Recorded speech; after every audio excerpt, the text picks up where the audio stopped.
Hello, my name is Philip Williams. I'm the chairman and CEO of Consolidated Uranium. We're a global uranium player with near-term production and development projects in 4 jurisdictions around the world: Canada, Australia, the US, and Argentina. We recently announced a merger with IsoEnergy, and happy to talk to you about it today. Thank you very much, Phil. Good to see you again. Right, well, let's kick off with the ISO transaction, or soon-to-be transaction, hopefully closing the side of Christmas. Tell us all about it. What were the terms? Yeah, so it's a merger between the two companies. Consolidated is basically being acquired, though, and Consolidated shareholders are getting 0.5 of a share of ISO for every share of Consolidated. As you said, we're targeting closing in early December, so before the new year. And I'm going to be the CEO of the pro forma company. The management team is going to be a combination of management from both companies, and we can talk a bit more about that. And the board of directors will be 4 people from the board of ISO today and 2 people from the board of Consolidated. Right. Okay. Well, look. Tell me, have you named it yet? Have you got a name? It's going to remain IsoEnergy. Consolidated Uranium will be no longer after the transaction. All gone. Okay. So I wasn't quite sure about that. Okay. Now, I've got to ask the question, why? Okay, I'm trying to work out who it's good for. You're going to tell me it's good for both sides, but there's always one side that kind of works out better for us. So why did you do it? Why this thing? It was kind of most unexpected. Yeah, look, and it was, I think that if you followed the history of the company, which I know you obviously have, we started 3 years ago. The goal has always been to build a multi-asset, multi-jurisdiction producer. And along the way, as we've done more deals, we've always aspired to get bigger, more advanced, better projects, better jurisdictions.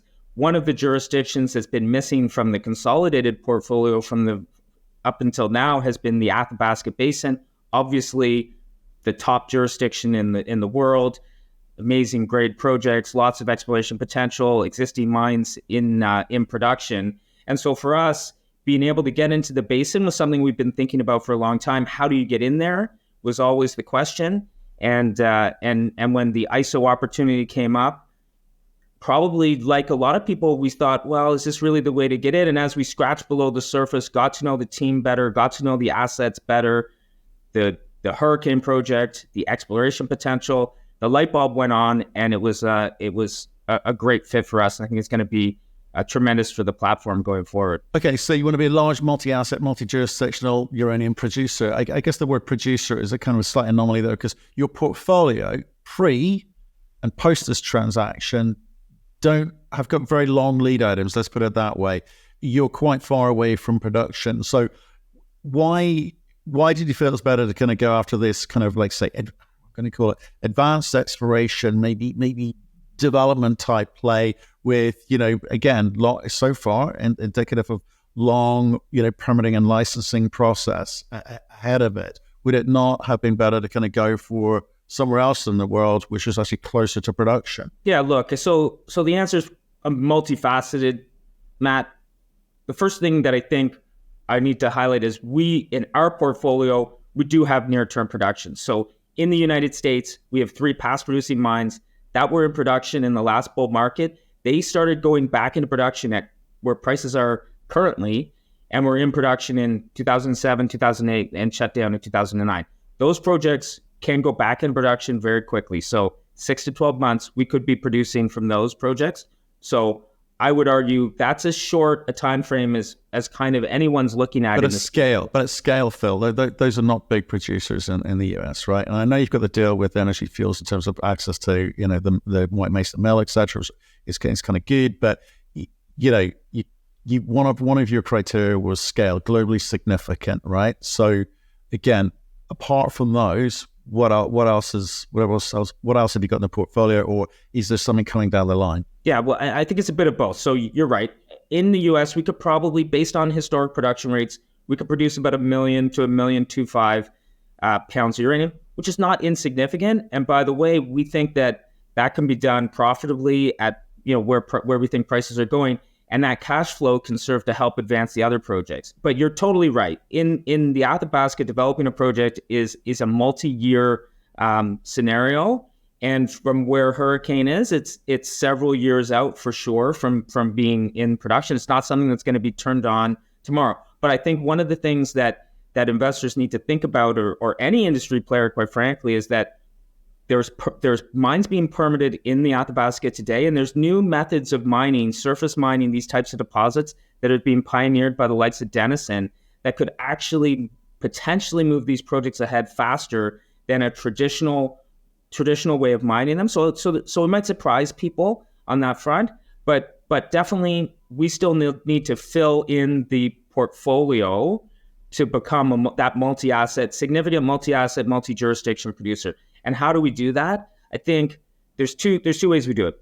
In our portfolio, the CUR portfolio today, we have two projects that have tremendous resources, whether by grade or by size, in Matoush and Coles Hill. Those projects have historic economic assessments, and particularly, for example, Matoush, a lot of the initial work towards permitting have been done.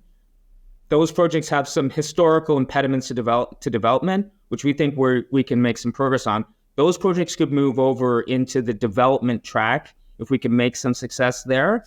But I think that one of the things that you're going to see out of this company, continue to see out of this company, is M&A.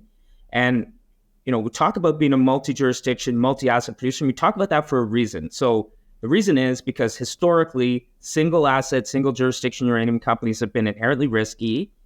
And we're seeing that every day in this space, whether it's negative results from elections, whether it's coups in certain countries, whether it's technical issues that projects are having. And so I think there are companies out there with those projects that are looking for a home, a group that they can join up with, like ourselves. And so I think there's a number of different ways that we can fill in that pipeline, and we're going to pursue all of them. Okay. So what I'm trying to work out is, what am I buying into, right? I need a growth story, right? You guys coming together will create a sort of $800-900 million company. I mean, it's kind of funny when you look at what it did to both your share prices after the announcement. It kind of knocked you guys back a little bit. Why do you think there hasn't been the reaction in the market to this transaction as you perhaps would have hoped or expected? I mean, look, I think there's a couple of different factors. If we just take it back before we announced the transaction, both stocks were up dramatically. The whole uranium space was up dramatically. And so the sell-off came for all of the stocks. I think it came a little bit harder for us. And I think there was a spot premium that ISO is effectively paying for CUR. So you always see settle. And then I think at the same time, there were some head scratching about the nature of the transaction. What am I buying? Where is this going to go together? I do think that increasingly over time, when we spend time with particularly our institutional investors, explaining to them, the logic and where we're going, we're getting a great response. And I would say that one of the sort of hallmarks of that is we announced a $21 million financing at the time. And we ended up upsizing that financing to $35 million. So we did get quite a bit of incremental interest just from going out and telling the story within a day or two of the announcement. Right. Okay. You got the money. The money was there when you need it, but it's institutional money, and obviously from some of the strategic partners that are involved with both companies. That's fantastic. But again, the markets, you're going to need the help of retail. You're going to need the trading, liquidity, et cetera, kind of move the share price. Therefore going to need to bring people along this plan of yours, right? So we talked about, the US stuff is maybe near term, but it's of a certain size, right? So M&A is a big part of what you're going to be doing going forward. So there's a bunch of advanced development stories. But Africa plays. There's a couple of Aussies as well. I mean, you've got access to capital, it seems, if people can get behind what it is that you're trying to do. So in real simple terms, what type of company are you? Yeah, I mean, look, I think we're the near-term producer in the U.S. again, and we'll caveat that with the size. We're not as big as some of the other players, but I think that when you look at particularly some of these restart operations, their size profile is not really that much bigger than ours. They may be 2 to 3 million pounds. We're 1 to 1.25 million pounds. And then, but what we're focused on, and you mentioned Africa, we're not going to Africa. What we're doing is we're high grading the portfolio and focused on Canada, Australia, and the US. Those are the jurisdictions that we think that are the best jurisdictions, and I think that's demonstrated. And I think that those are the jurisdictions that will attract both retail investors, institutional investors, and utilities. So that's really where we're going to focus geographically. But do you not think, therefore, that, like, say, the IsoEnergy portfolio, Hurricane, etc., and the options, do you think, and your own portfolio, Australia, Argentina, US, do you not think they're kind of fully valued right now? People have kind of given you full value for what they've seen on the table. So, I guess the question is, how important is M&A to you?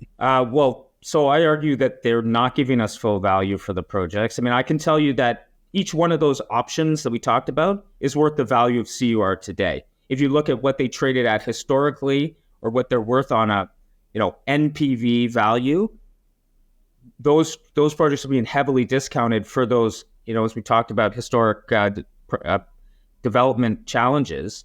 So I think there's lots of leverage in this portfolio, both, to the near-term price, because we can get in production quicker and at lower CapEx than virtually any of our peers, and in the upside from the optionality of these projects, if we can unlock them.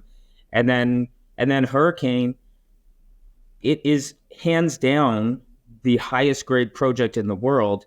The rock value of that project is the highest of any type of mine or resource in the world, hands down, bar none.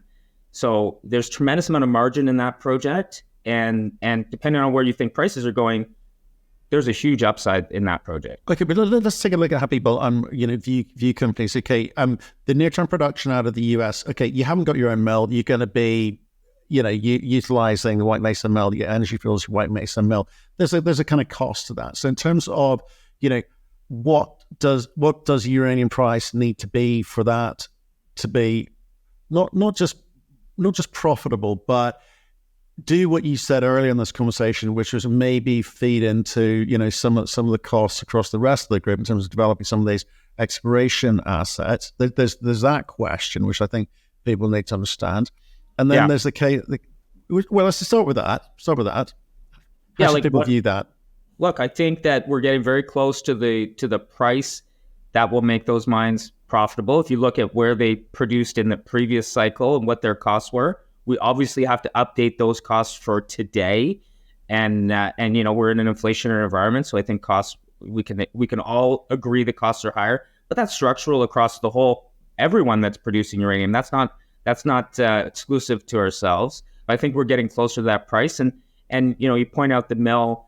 There's a cost to that. I think the cost is greater to not having access to that mill and not being able to get into production soon, because if uranium prices do spike, you want to be able to deliver into that. You don't want to be waiting around for permits and licenses, building your own mill. That takes infinitely longer than what it's going to take us to deliver ore to the White Mesa mill. Right, but I think so. The benefit may not necessarily be financial initially, but it will be. You'll be able to have that badge of honor, which is we're a producer. All CEOs come and tell me, "Oh, we'll get a re-rate when we're a producer, whether they're making money or not." And I think to some degree that's true. But what do you think it means for you in terms of the next rung down, in terms of how long is the next thing going to take to get into production? Because again, I'm trying to say, you've argued the case that perhaps these assets are not fully valued on an NPV basis, but you are where you are, and ISO is where it is, and that kind of I guess perception in the marketplace as to what a company's worth is there's something to that, whatever you argue. But where's the growth coming from in terms of the market perception? What do they need to believe to kind of shift the company value, the share price move, et cetera, et cetera? What's it going to take from you in terms of your narrative, in terms of your actions on the ground, in terms of maybe M&A? Yeah, look, so I mean, let me start with the inside the portfolio, and then we can talk outside of the portfolio. Obviously, showing a clear path to the White Mesa, to sending ore to the White Mesa mill. And again, we are relying on Energy Fuels to open the mill up. I think that's a 12-month exercise, but that's a better question for Energy Fuels. Some kind of development on our option projects. We're working in the background very hard on building the relationships, whether they're First Nations or whether they're politically. And so something on that front.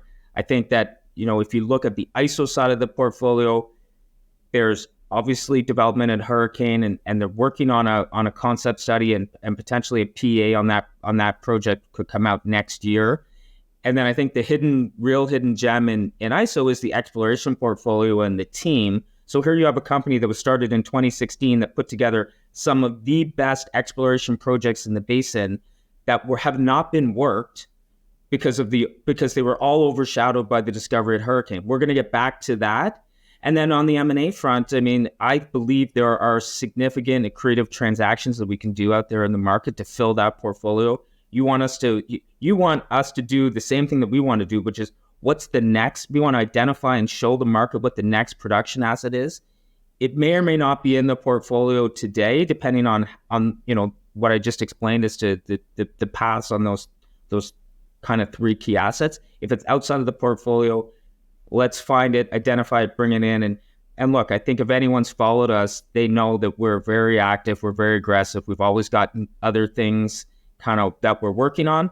So I would expect, that if it's coming outside of the portfolio, it's something that we're going to identify and bring to the fore in a relatively short period of time. Right, and do you think this is going to look a little bit old school here in the sense that we've seen people like UEC, we've seen people like Denison through acquisition kind of drive people's perception of what it is that they represent, what they could be. Denison, potentially has some technical solutions, but it's a ways away from actually getting that over the line.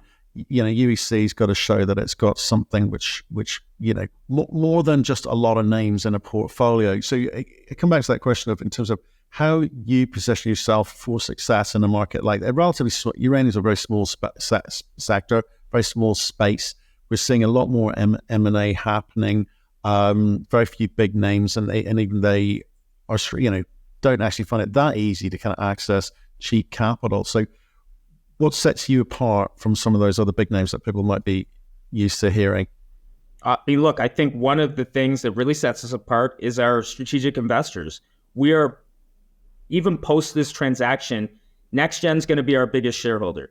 They're going to own 35% of the company. And by the way, they're participating by writing a check into the financing. Energy Fuels similarly, right? So Energy Fuels owns 16% of Consolidated. They go down to about 5% pro forma, but they're writing a check to maintain their interest.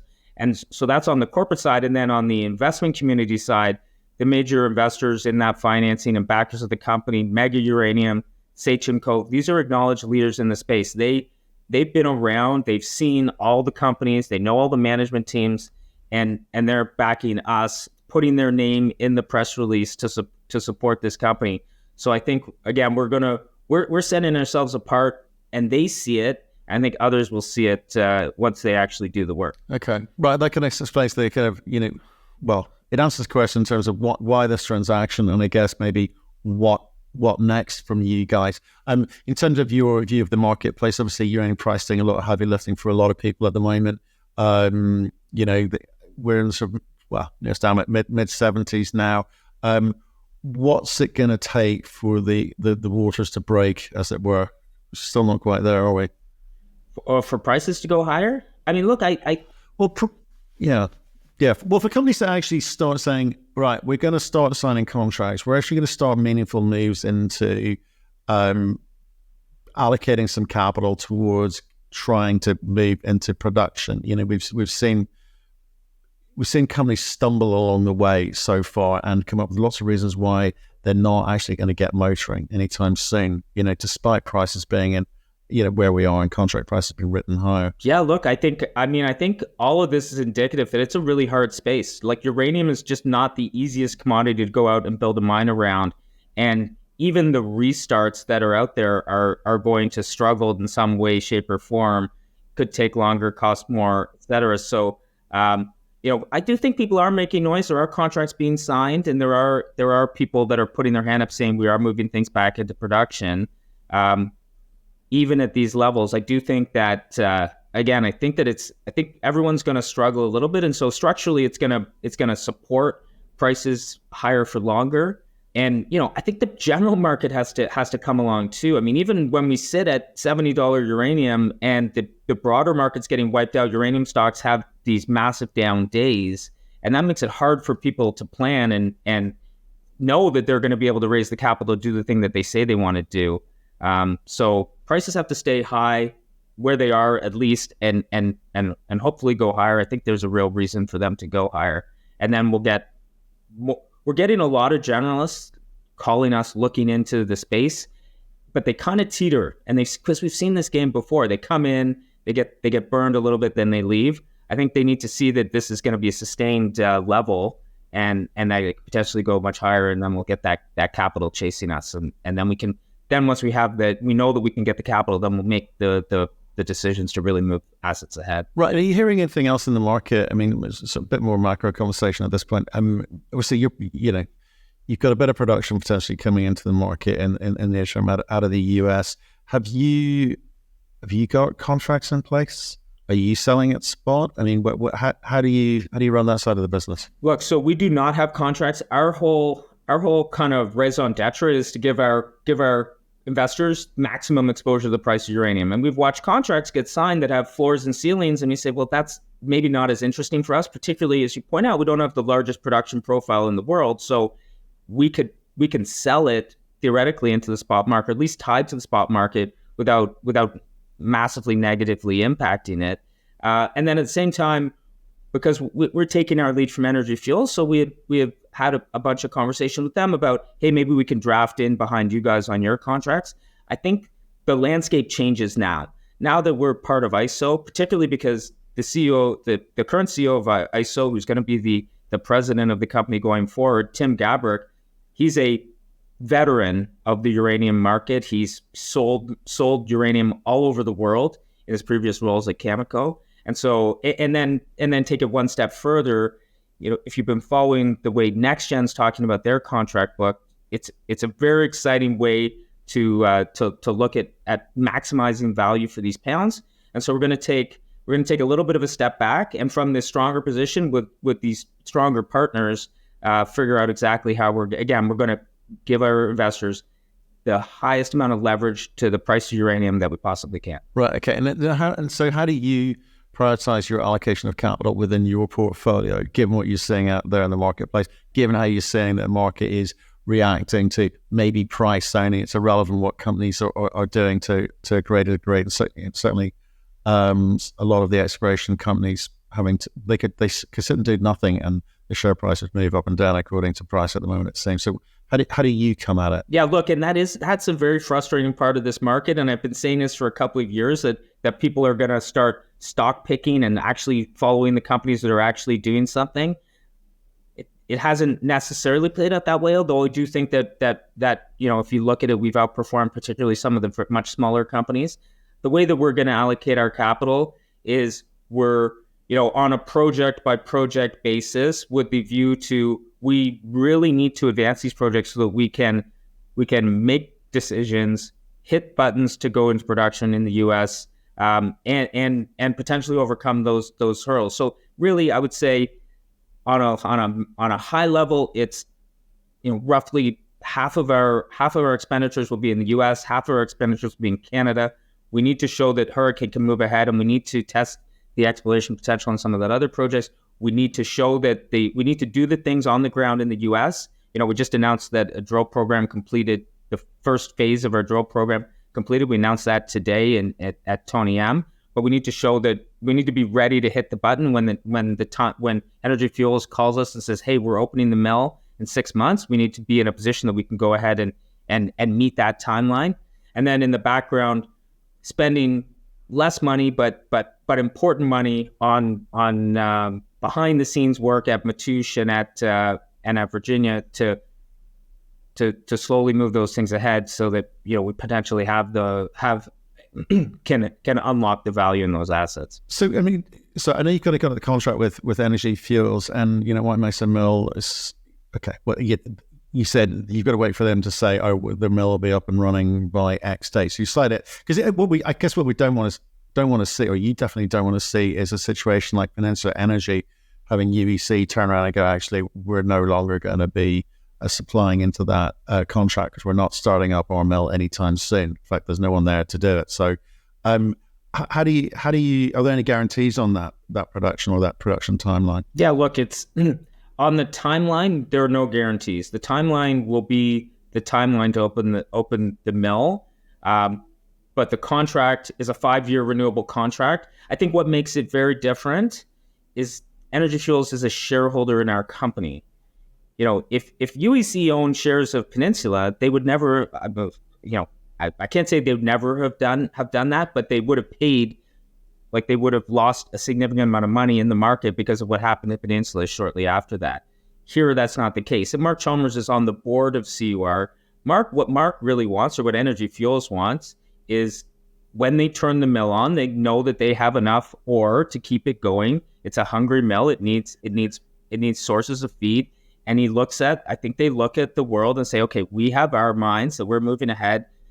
CUR has their mines moving ahead, and they're going to both come together and deliver ore to the mill and feed it for some period of time. So I really think we're part of the strategy for that mill, not this other circumstance that you're talking about, where I think it was they weren't working hand in glove the same way that we are with Energy Fuel. Right. Okay. Well, I guess that's some degree of comfort there.